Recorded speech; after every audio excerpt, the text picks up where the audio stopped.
Hai guys, welcome back my channel. Di video kali ini aku mendapat tugas yaitu mereview buku. Buku yang saya review yaitu Ilaga Ligo.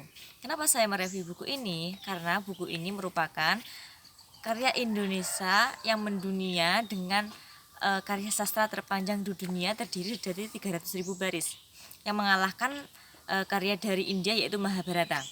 Yang kedua, alasannya bukunya cukup menarik karena menciptakan asal-usul manusia di bumi, dari penciptaannya, dan juga agak berbeda dengan dunia Islam. Dan tapi dalam sini tuh versinya Ilaga Ligo, bukan versi Islam.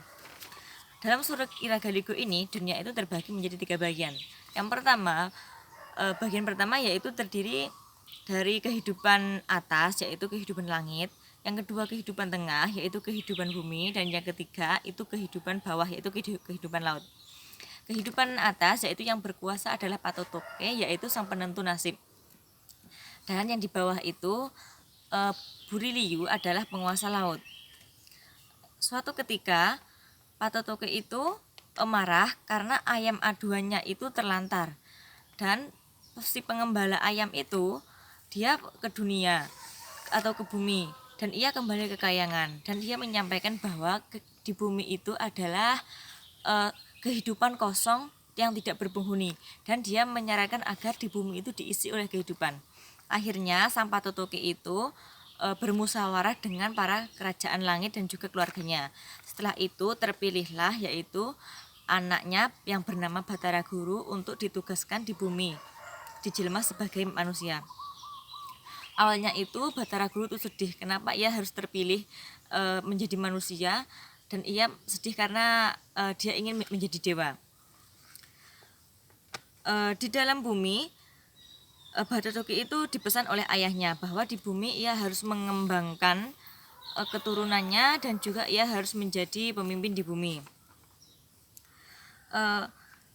Di bumi awalnya Batara Guru tuh malas-malesan, tapi ia mendapat pesan dari ayahnya bahwa dia selamanya itu tidak boleh ketergantungan sama keluarga langit atau yang di kayangan. Dia harus bekerja keras dan berusaha sendiri.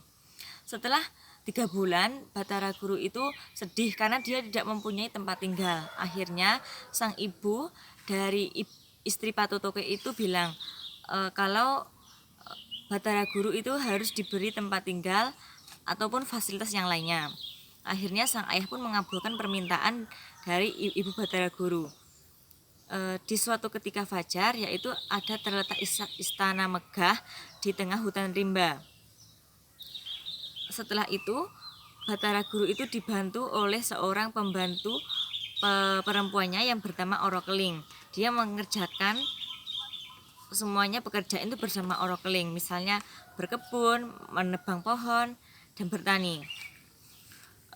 Karena Batara Guru itu kesepian, akhirnya dikirimlah seorang pasangan, yaitu pasangannya dari bawah, yaitu Wenyilitimo. Wenyilitimo dari pernikahan tersebut dengan Batara Guru itu melahirkan anak yang bernama adalah Batara Ratu. Tapi istri Batara Guru itu tidak hanya Wenyilitimo, ia mempunyai banyak selir juga. Dan ternyata menjadi manusia di bumi itu Batara Guru itu senang karena dia mampu melewati berbagai ujian, dan itu merupakan berkah bagi seluruh alam.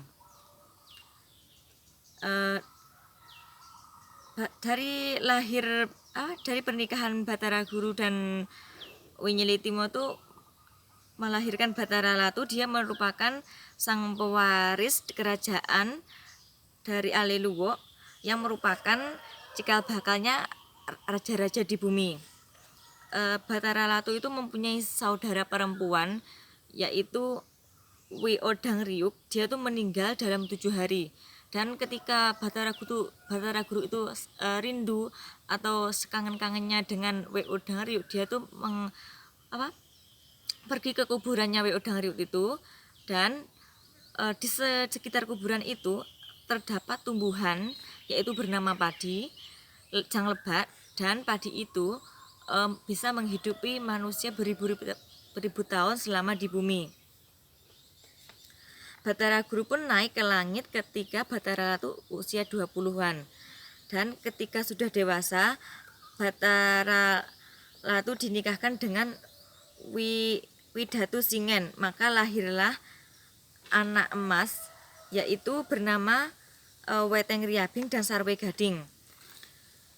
Anak emas tersebut harus dibesarkan secara terpisah, karena jika dibesarkan secara bersama-sama takutnya nanti kedua anak tersebut jatuh cinta.